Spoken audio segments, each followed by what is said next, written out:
Hello everybody, welcome to the barn where we party hard but hustle hard. As I told you on Friday's video, every single Monday we go over trending topics, because if you use these ideas in your content, even if you don't go very specific into the keywords, they'll definitely boost your content and get way more views, as these are the viral topics at the moment and the algorithm knows it. But besides that, as a business, understanding the socio and economic factors that are affecting the globe will help you make better decisions to be far more competitive. Before we start with the tips today, quick shout out to my #1 super fan, Ananth. Thank you, bro. You gave me a call based on this segment and you've given me so much motivation to continue going on with this segment. His Instagram account is down below. Go follow this absolute legend. Anyways, to start off with, I want to talk about the overruling of the Roe versus Wade case in America. Now, I don't want to go into the history and the specifics of this, but long story short, this causes abortion to be criminalized in over half the states in America. Now, whether you live in America or not, this decision affects you, because America is the #1 economy in the world.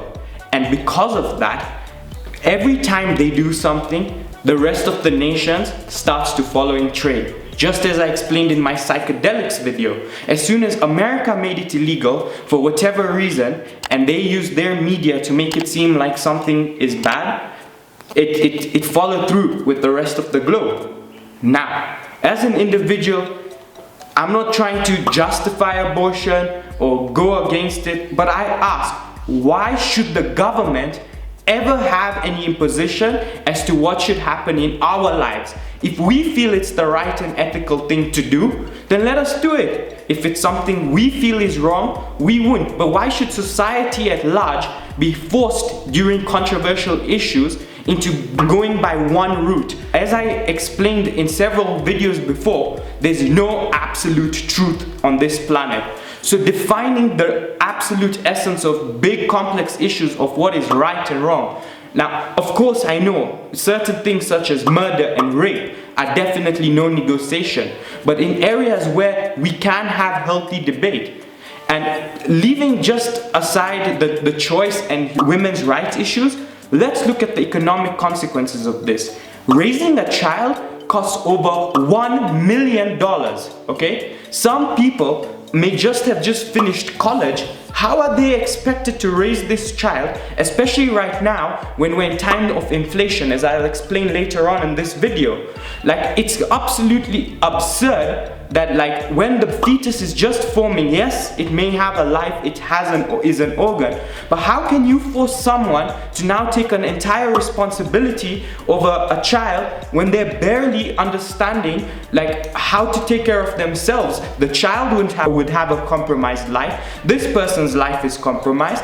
Leave that issue alone. What about instances when women are raped?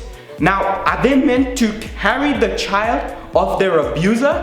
Like, I feel like it's their body, it's their life, how they want to live it, and some people in a courtroom cannot just start making decisions on how everyone is meant to live their life without considering all these other factors. And these people talk about religion and how it's killing a life. Then what about your fucking gun laws, where kids are being murdered in school who are already born in hospitals, and now suddenly, oh no, we need our rights to protection. Now, because of you, America, the rest of the world is gonna think that abortion is a fucked up thing, despite it having so many other benefits and reasons, as it's such a complex issue that goes from scenario to scenario. And now the rest of the world always has to think you're right and follow suit. Well, no, even your own people are against you, with major companies such as Apple, Netflix, Google, Amazon, all giving their employees leave and paying for travel for them to come and protest against your decisions. America, don't pretend just because you are the #1 economy in the world right now that everything has to go as per your suit. My #2 trending topic for the week is inflation, and rightly so. With over 3 million global searches daily, everyone is aware that right now prices are on the rise. And the reason for this, although people are blaming the coronavirus pandemic for it, I wouldn't give that the main credit. Of course, it's a contributing factor, but the main reason I would say is the Russia-Ukraine war.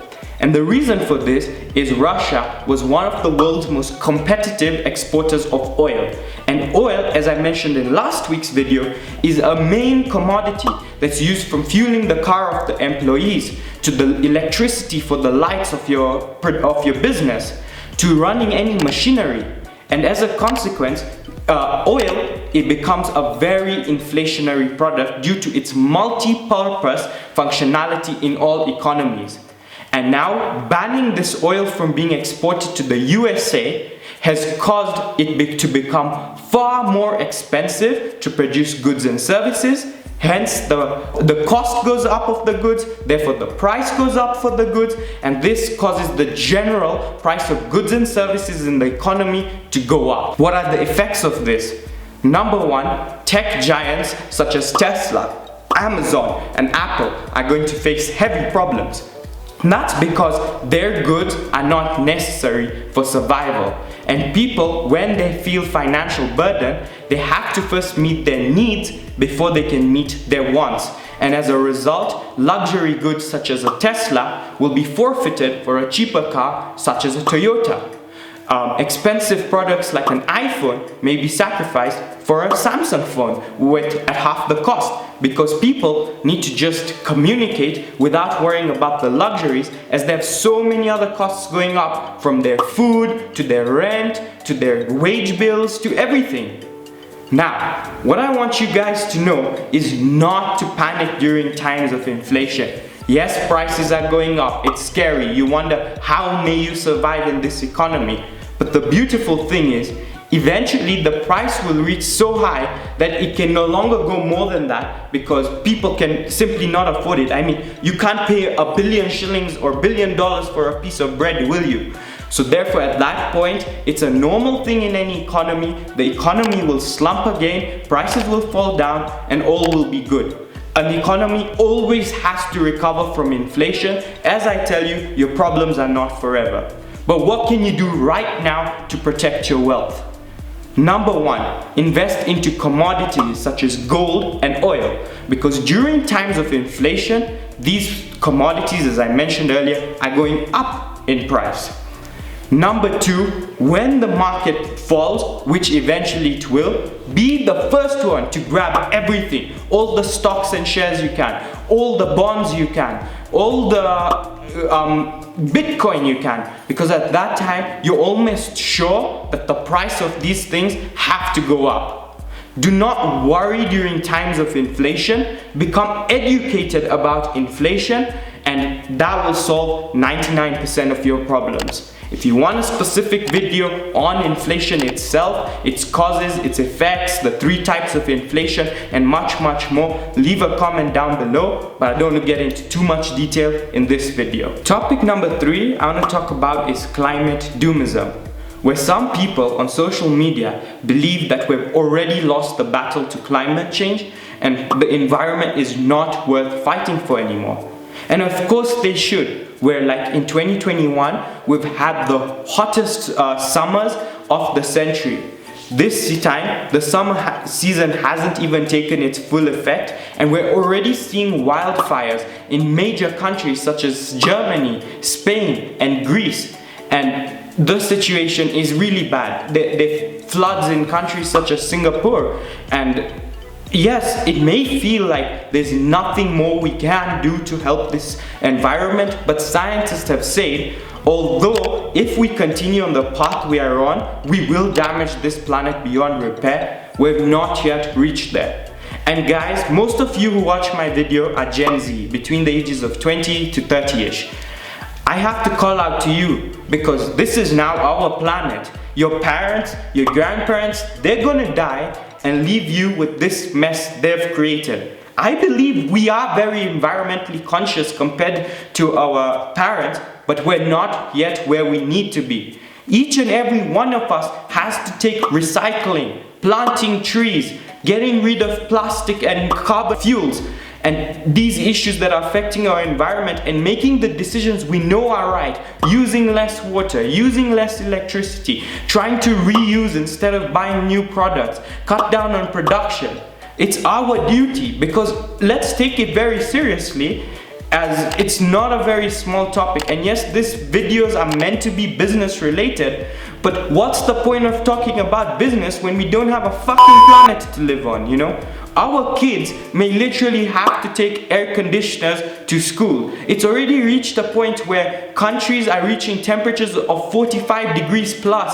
Humans are meant to survive in temperatures under 30 degrees. It's very serious, and this is a topic that actually really breaks my heart and gives me a lot of my worries about the future. Because like living in Kenya, which is a developing country, we see all these beautiful trees always now getting cut down for urbanization and for production and putting up these concrete flags. Yes, on one hand, improving the infrastructure will help a nation, but at what cost? Furthermore, our major sector of economy is tourism. We have very special animals that very many countries could wish only to have, such as beautiful lions, leopards, rhinos, elephants. Where do you see these animals? Are we actually going to sacrifice this beautiful flora and fauna at the expense of making more money? Then money is not really worth it to me, as it has a lot more downside than potential. And like, this climate doomism, it's a hoax, and we've not yet reached the point where things are very serious, but I still believe we should act like that's the scenario, because we're only a few steps from there, and we don't want to reach an irreversible situation to start taking action, because what's the point? We are at a critical stage. People always say the effects of global warming are coming. The effects of global warming are in 5-6 years, 10-6 years, then now. We're literally seeing like forests burning into fire, icebergs melting, floods in countries. And if we don't take these as signs right now, we must be the most retarded animals despite having this high IQ we have branded ourselves with. For topic number 3, I want to talk about our deputy president who's now running for presidency, Deputy William RUTO, who made a very critical statement that he wants to deport all Chinese people from this country. And let me tell you, although this may seem racist, this is one of the best news I've heard in a very long time. The reason being, China right now are actually trying to colonize Africa. And let me explain this to you. They built a $3.2 billion railway in Kenya that can stretch from the capital city Nairobi to the second biggest city, Mombasa, in just 4 hours 30 minutes, which is even faster than the express train in America from Philadelphia to California. Furthermore, they're going through massive infrastructure projects such as building dams in New Guinea and other infrastructure projects all over Africa. So I must be silly to say let's deport all of them. No. Do you think they came and built these things for free? Do you know what the condition for us getting the SGR railway was in Kenya? That the Chinese, if we are unable to pay their debt, would take over our port. Basically, what they're trying to do is develop the infrastructure in this country in a way that seems like they're doing it at an affordable rate, but it's still unpayable. Of course, that looks very beautiful to our politicians, and as a result, we succumb to them, and now they're trying to colonize us. These are the same tactics that the British used during their imperialism during the earlier part of last century. Now, Chinese people have already reached maximum production in their nation, with pollution reaching highs, and their extremely high population that needs to spread. Slowly by slowly, they're trying to seep into Africa, which is, they can see the potential in it, bring their infrastructure here, take control over us, and we're not going to let that happen. The good thing with modern social media, people here have recognized it. William RUTO has promised we're going to clear our 70 million debt with them and we're going to send them packing. And he made a very funny statement. The jobs in Africa are for Africans and Kenyan citizens. If they want to be here, they can go on to selling maize and selling madafu on the road, but the real jobs have to stay Kenyans. And this is very, very important that we give our own people the opportunity before we let someone else come in and start to oppress us. This was a very, very wise move on his part, and no wonder it's a very trending topic. I'm in full support of this, especially because of China's communist views, which will literally strip you of your democracy. Another thing I want to talk about is Kenya reaching a record CBK rate of 117.85 shillings for $1. This is bad news, guys, and I don't even want to sugarcoat it for you. Our economy is in a bit of trouble, and I just hope whoever steps in after the election, whether it be Raila, Wajoka, or Ruto, you make the appropriate measures to making this country great again. Because with the dollar being this high, it means our shilling is worthless in the international market, as after the post effects of the coronavirus, no tourists are trying to come into our country. Therefore, tourism has fallen down and the demand of our shilling is plummeting. And furthermore, we don't even have any major export. Like, yes, we have our agriculture sector with things like tea and coffee, but those commodities don't fetch such high prices in the international market. And competition globally or in the agriculture sector is really holding our economy down. Now, up till August, all our politicians are not worried about our infrastructure, our healthcare system, anything, as they're busy campaigning. And as I mentioned in point 1, we're under global inflation. So international products prices are rising, where our dollar is even more expensive, so that added cost makes the raw material even higher. And we are a country that relies very heavily on manufacturing. So this is a recipe that I don't want to sugarcoat it and make people unnecessarily afraid, but it's the reality. We are up for very, very dark days. As I mentioned last week, the fuel price increased by 10 shillings. They are talking about increasing it by 20 more shillings. Me personally already, I used to fuel my car once or twice a week with $10, which is like 1,000 shillings. Now it feels like I'm fueling my car every day to the point I'm considering walking. This means as businesses, it's much harder to start, much harder to get clients. But I'm not telling this to you to make you afraid. If you understand the situation we're in and you make the appropriate steps, you'll definitely prosper.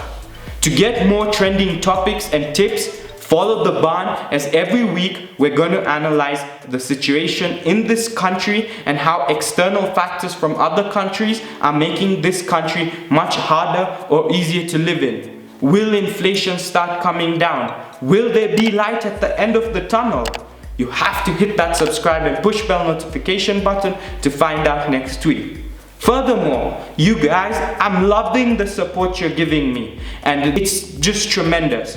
So if you get any trending topic or want me to cover anything specific, really just leave a comment down below and I swear I'll dedicate an entire video just to you.